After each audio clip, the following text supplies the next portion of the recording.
kas ir dvēsele, kas ir dzīves jēga, kāpēc es piedzimstu šajā pasaulē, vai es esmu ķermenis, vai es esmu dvēsele, vai es varbūt esmu vēl kaut kas cits. Tas ir tādas ļoti fundamentālas lietas, kuras mēs laikam sev pajautājam.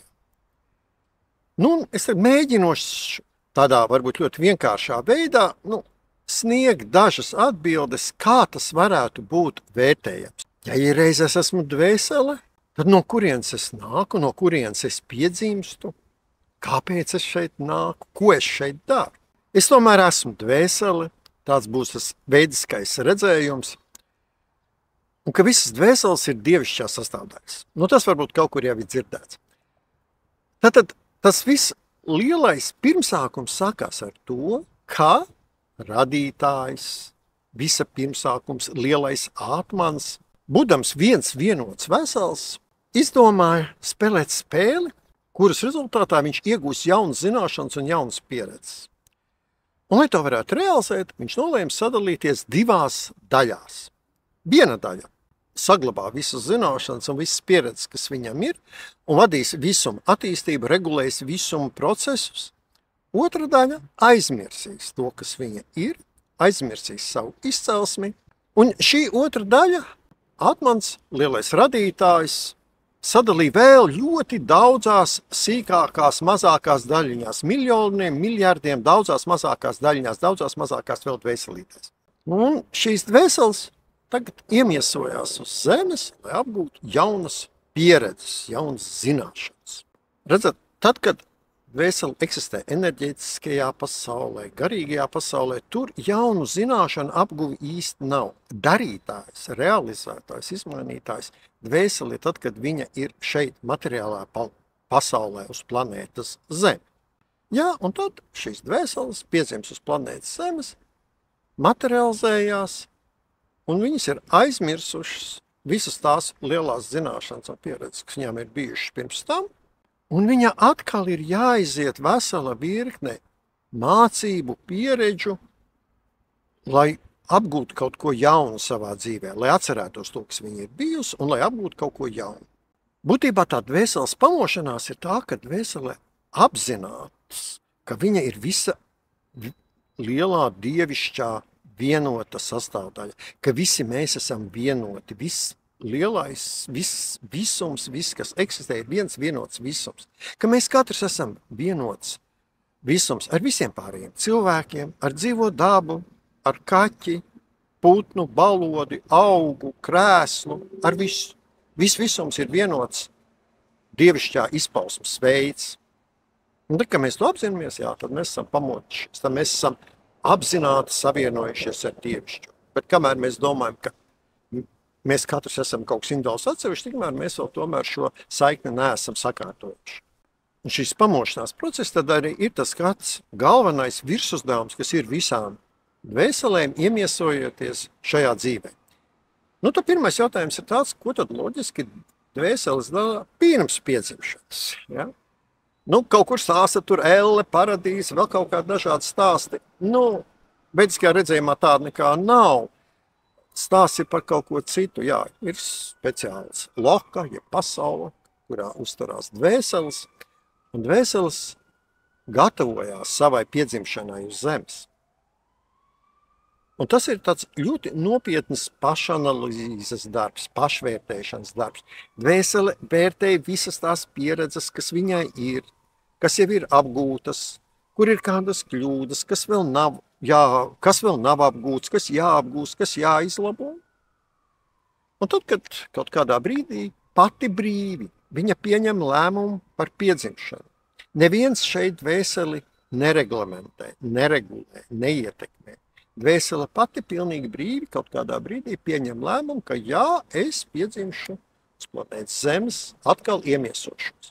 Un tad, kad dvēsele to ir pieņēmuši šo lēmumu, tad viņa izdara arī to, kad jau sevi ir izanalizējis, ka viņa pieņem to plānu un projektu, kuras pieredzes un zināšanas viņa paņems uz šo Zemi. Jo savā materializētajā dzīvē, protams, ka visu to milzīgo bagāžu, kas viņai ir uzklāta, realizēt nav iespējams, un visas kļūdas labot uzreiz vienlaicīgi nav iespējams. Tad viņi izvēlās projektu. Šodienas valodā, ja? Tādas galvenās tēmas, galvenās virzības punktus, pie kuriem viņi pieturēsies virzoties šajā dzīvē. Tas nav dziļi detalizēts ikviena notikuma un lēmuma apraksts. Nē. Tas nav tā. Tas ir tāds pieturas punktu izvēle. Galveno problēmu, galveno mācību stundu izvēle šai dzīvē. Tas ir viens lēmums, ko dvēsele pieņem, un tad nākošais, kad dvēsele izvēlās arī vietu un laiku, kad viņa piedzims, kur viņa piedzims, kādos apstākļos viņa piedzims. Viņa izvēlās tos apstākļus, kas ir maksimāli labvēlīgi viņas programmas realizēšana. Kādā ģimenē piedzims, bagātā, nabagā, mīlestības pilnā ģimenē, tādā, kurā valda kašķīgums un konflikti. Kāds būs viņas materiālais stāvoklis, bagāta, nabadzīga, viņa būs kaislīga vai emocionāli ierausies sevī. Šos galvenos parametrus arī dvēsele izvēlās jau pirms dzimšanas, un viņi izvēlās šiem parametriem atbilstošu laiku un vietu, kādā valstī, kādā reģionā viņi piedzims, mierīgos laikos vai kara apstākļos piedzims. Tas ir atkarībā no tā, kādas mācības stundas dvēsele ir nolēmusi iziet. Dvēsele arī pirms piedzimšanas izvēlās, kāds būs viņas ķermenis. Vīrietis, sieviete, slimīgs ķermenis, fiziski veselīgs, pievilcīgs vai nevisai interesants. Kāds šāds parametrs dvēsele izvēlās pirms dzimšanas. Un tad dvēsele izvēlētajā laikā un formā, vietā nāk pasaulē un sāk pamazām apgūt tās mācības, kas viņai ir pienākās, kādas viņa pati ir izvēlējusies apgūt šajā dzīvē. Katra dvēsele ir unikāla. Mēs katrs esam absolūti unikāli. Un būtībā jau arī tas ir mūsu katra uzdevums – realizēt savu unikalitāti, paust savu unikalitāti, nodot savu unikalitāti citiem cilvēkiem un iet tās mācības stundas, ko mēs paši esam izvēlējušies. Bieži vien mēs šīs mācības stundas saucam, ka tas ir mans liktenis, ka tas ir kaut kas no ārpuses uzspiests, uzlikts. Īsti jau nē. Mēs paši to izvēlējāmies. Var jau teikt, ka tas ir Dieva pirksts vai Dieva lāsts. Tā ir tāda atbildības novelšana uz kādu citu. Mēs paši visi esam pilnībā atbildīgi katrs par savu dzīvi, un neviens no malas tur neko nevar izmainīt. Mēs paši radām savas dzīves. Tas princips, ka mēs esam dievišķas dvēseles. Dievs ir radītājs, un mēs esam tomēr daļa no viņa. Dvēseles uzdevums, kas mums ir jārealizē šavā dzīvē, ir tas, kas mūs virza, motivē, iedvesmo. Un ja mēs viņu realizējam, tad mēs uzreiz jūtamies, ka mēs ejam kaut kur pareizi vai dod enerģiju. Un ja mēs no viņa novirzamies, tad sākās problēmas, neapmierinātība ar dzīvi, enerģijas trūkums vai konflikti. Kas tur ir iespējams? Tas tātad ir atcerēties visu laiku to schēmu, ka mūsu uzdevums ir realizēt pašiem sevis izvēlēto dzīves uzdevumu, realizēt savu unikalitāti dzīvē, dalīties ar viņiem un apgūt jaunas mācību pieredzes. Tas ir absolūti universāls virsuzdevums pilnīgi visiem – apgūt kaut kādas jaunas pieredzes. Te tagad ir divi ceļi un divi veidi, kā mēs to varētu darīt. Viens no tiem ir pieņemt, plāns ir pieņemts, viss ir iepriekš noteikts, es dzīvoju, kā dzīvojās. Laižos pa straumu. Tas ir viens veids. Kaut kādas mācības stundas notiek, kaut kādas pieredzes es apgūstu. Tas tiešām tā ir. Bet ir otrs veids, kad atceramies. Mums ir pēc iespējas jāapgūst jaunas pieredzes, un savā dzīvē jābūt ir pēc iespējas efektīvāk. Es varu sākt mācīties, ietekmēt, regulēt un vadīt savu dzīvi. Šādā veidā jau es trenējos un apzināti eju tajā virzienā, lai apzinātos, ka es esmu radītāja daļa. Es pats mācos radīt savu dzīvi. Es kļūstu aktīvs par savu dzīvi un uzņemos arvien jaunas un jaunas lietas un iniciatīvu un atbildību pats par savu dzīvi. Un es apzinātā līmenī uzņemos atbildību par dzīvi. Šādā veidā mēs iegūstam daudz efektīvākas mācības un mēs savu dzīvi izējam daudz efektīvāk, daudz rezultatīvāk. Jā? Te ir arī otrs risks, ka mēs varam gūt strauju izrāvienu savas dzīves attīstībā, vai arī kaut kur nokrist atpakaļ, saražot kļūdas. Viss ir iespējams, bet to dvēseli pati tad pieņem, kā viņa dzīvos. Viņa dzīvos tīri pēc schēmas, ar minimāliem riskiem, ejot pa straumi, vai ar maksimālo efektivitāti. Šeit arī ir vēl viens moments, ka pirms dzimšanas mēs ne tikai sagatavojam savu plānu un projektu, ne tikai izvēlamies vietu, laiku un apstākļus, kuros piedzimstam, bet ka mēs pirms dzimšanas arī vienojamies ar radniecīgajām dvēselēm, ar līdzīgi domājošām, līdzīgi pieredzējušām dvēselēm. Un parasti arī kaut kāda grupiņa līdzīgi domājošo dvēseli, radniecīgo dvēseli apmēram vienā laikā vienojās par piedzimšanu, lai palīdzētu viena otrai iziet šīs mācību stundas. Tas ir šīs radniecīgās dvēseles. Un te tagad var rasties tāds interesants stāsts. Ja mēs esam vienojušies ar kaut kādām radnieciskām dvēselēm par kaut kādām mācību stundām, kuras tagad kopīgi iziesim, un es tomēr izdomāju, es būšu proaktīvs, un es tur apzināti sākšu mainīt savu dzīvi, eksperimentēt ar savu dzīvi, kaut ko variet, vai tādā gadījumā es nepārkāpju norunas ar tām citām dvēselēm, nepārkāpju saistības pret citām dvēselēm. Īsti ka ne. Jo redzat arī šos variantus, visums arī iepriekš paredz. Tie mūsu plāni un projekti pirms piedzimšanas ir, varētu teikt, modernajā valodā daudz varianti. Visums paredz šos variantus, ka mēs varam vai nu iet tīri straumi, tīri pēc mehānisma, es izpildu tikai to, kā tieši tas ir runāts, vai arī, ka es sākšu uzņemties dažādas iniciatīvas un aktivitātes un trenīs par dzīvi, ka kaut kas mainīsies. Tas ir ieplānots šāds variants, kad es varu sākt kaut ko savas dzīves laikā mainīt. Runājot arī par šīm radniecīgajām dvēselēm uzmanīgi, nevienmēr tās ir tās dvēseles, kuras mēs pēkšņi uztveram kā ļoti draudzīgas, ļoti patīkams, un kurām mums ir daudz ko ilgi kopā runāt un patīkam pavadīt laiku. Jā, tas tā ir iespējams. Radniecīgā dvēsele var būt arī pēkšņi skarbais priekšnieks, kas jūs ļoti pamatīgi disciplinē un kārtīgi strādina, vai vēl kāds cits cilvēks. Tas nevienmēr ir tāds, kas ir tas smaidīgais draugs, ar kuru ļoti harmoniski kopā būt. Tas ir skolotājs. Un viņš ir nācis ar visu mīlestību mums kaut ko iemācīt. Un iemācīšana nevienmēr iet caur komfortu un ļoti labām sajūtām. Tā ir tāda būtiska lieta, kas ir jāatcerās. Tā radniecīgā dvēsele reizēm var būt diezgan skarba mūsu dzīvē, bet viņi to dara ar mīlestību, ko prāta līmenī mēs vairs neatceramies, mēs nezinām. Tāpēc ir ļoti uzmanīgi izturēties pret visām tām mācību stundām un visiem cilvēkiem, kas ienāk mūsu dzīvē. Piedzimstot, mēs aizmirstam iepriekšējās dzīves, un tam ir ļoti nopietnas tāds garīgs iemesls. Redzat, daudzajās dzīvēs mēs esam uzkrājuši milzīgus pieredzes apjoms, milzīgs informācijas apjoms. Mums ir daudz labu lietu un daudz sliktu lietu un ļoti sliktu lietu. Un ja viņas tagad visas mums sagāžās vienlaicīgi, mēs emocionāli ar to netiekam galā. Tas ir par daudz. Atceramies, pirms dzimšanas dvēsele atlasīja plānu, viņa no visas mūsu milzīgās karmiskās bagāžas atlasīja, kurus jautājums risinās šajā dzīvē. Un pārējos mēs uz šo dzīvi aizmirstam, lai viņi netrauc. Lai mēs varētu maksimāli koncentrēties uz tiem uzdevumiem, kas ir šai dzīvē vajadzīgi. Pārējie, lai pagaidām pagaida, tiem būs citas dzīves. Mēs labojam savas kļūdas un apgūstam jaunās mācības pa daļām, nevis visu uzreiz. Tas ir iemesls, kāpēc mēs aizmirstam iepriekšējās dzīves. Tiesa gan iepriekšējo dzīvi, kaut kādi rezultāti vienmēr jau nāk mums līdz, piemēram, kaut kādas labi atstrādātas lietas mūsu dzīvē var parādīties kā dotības un kā talanti. Varbūt esam kaut kur iepriekšējās dzīvēs tur bijuši labs glaznotājs, un šajā dzīvē mums ir viegli atverās zīmēšana vai kaut kāda cita lieta.